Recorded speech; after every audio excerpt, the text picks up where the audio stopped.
En Languedoc-Roussillon, dès l'époque romaine, on retrouve des témoignages de crues exceptionnelles et des précautions prises par nos ancêtres pour faire face aux inondations.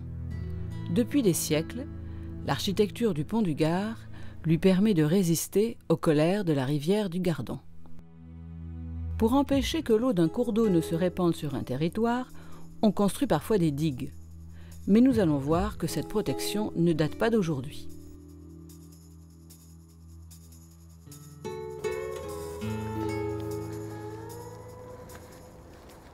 Alors nous sommes sur la digue du Vidourle dans le Gard. Ce territoire était au Moyen-Âge le grenier à blé du Languedoc. Et comme le Vidourle dévastait régulièrement les cultures, les moines de l'époque et les collectivités villageoises ont tout de suite compris la nécessité de construire une digue pour se protéger des inondations. Cette digue, première construction, était probablement en terre. Et aujourd'hui, nous avons un ouvrage massif et moderne en enrochement et en béton. Dans les archives, on découvre d'autres formes de témoignages. Ainsi, à Sommières, un document atteste de l'inondation du Vidourle en 1336.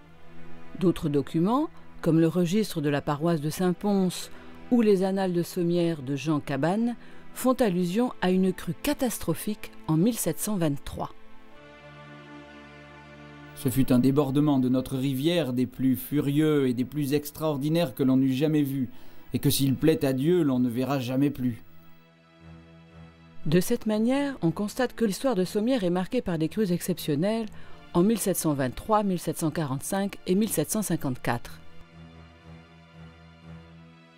Le 31 mai 1856 à Tarascon, le Rhône en crue rompit la digue de protection, puis gagna la ville en un laps de temps très court. Bon nombre d'habitants ne trouvèrent le salut qu'en se logeant sur les toits. Dès qu'il eut connaissance de la nouvelle, l'empereur Napoléon III se rendit sur les lieux du drame, puis, circulant en barque à travers les rues, distribua 1 ou 2 louis d'or aux sinistrés qui avaient tout perdu cette nuit-là. C'est cet événement majeur pour la cité provençale que le peintre Bouguereau illustra dans un tableau qui, désormais accroché au mur de la mairie, permet à la population d'en garder la mémoire. L'histoire de la région Languedoc-Roussillon a été marquée par des crues catastrophiques. On se souvient en particulier des crues de 1940, d'octobre 1940 dans les Pyrénées-Orientales, des crues de mars 1930 et de novembre 1999 dans le département de l'Aude. Et le Gard également a subi de fortes inondations en 1907, en 1933, en 1958 et en 2002. Pour ce département, on peut considérer qu'il y a une crue tous les 25 ou 30 ans, c'est-à-dire une crue catastrophique par génération. Les grands-pères ont connu une crue, les parents ont connu une crue, les enfants connaissent une crue et les petits-enfants en connaîtront une aussi.